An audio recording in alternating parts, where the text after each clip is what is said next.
Watermans, it's Taco Mans. Today I'm going to show you how I load up and tie down my canoe on my Toyota Tacoma. Let's talk about it.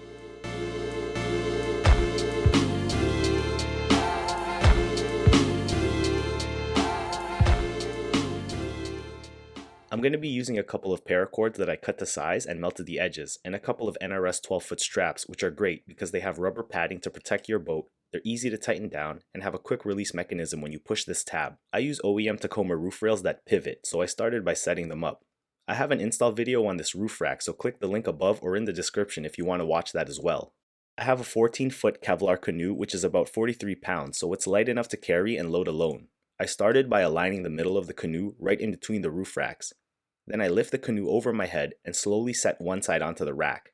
Then I gently walk it to the center to avoid scratching the racks and the gunnels. I took my NRS straps, threw them over, and made sure the straps laid flat against the canoe. On the passenger side, I ran the straps under the racks, then threw them back over the canoe. I did the same thing for the back, making sure again that both straps were flat with no twisting.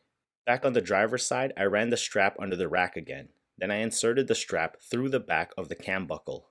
I adjusted the placement and pulled it down to tighten it. I did the exact same thing at the front. The buckle's so easy to use because it bites down onto the webbing.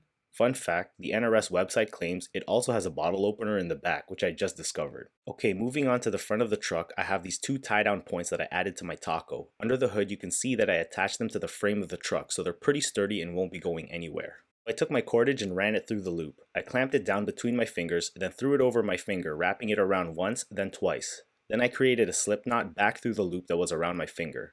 I pulled the other end of the cord to tighten the knot.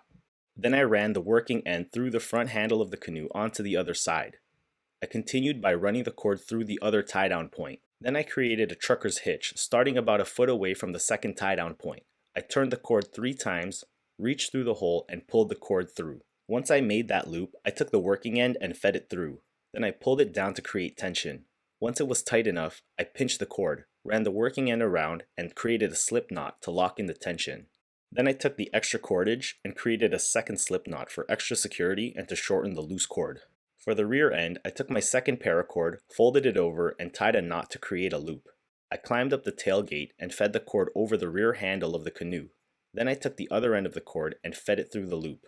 Moving to the bottom of the truck, I fed the cord through a hole in the frame right beside the trailer hitch insert. I created another trucker's hitch, about a foot away from the frame. 3 turns, then reached in and grabbed the cord. Took the working end and fed it through the loop. Pulled down tight to create tension.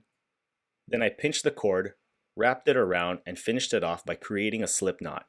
And now we're all done. The slip knots and NRS cam buckles make it really quick and easy to remove.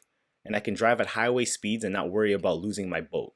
Do you use these same methods when tying down your canoe? Let me know in the comments. Please like, share, subscribe, and vibe. Catch you on the next. Taco Man's out. Peace. But baby,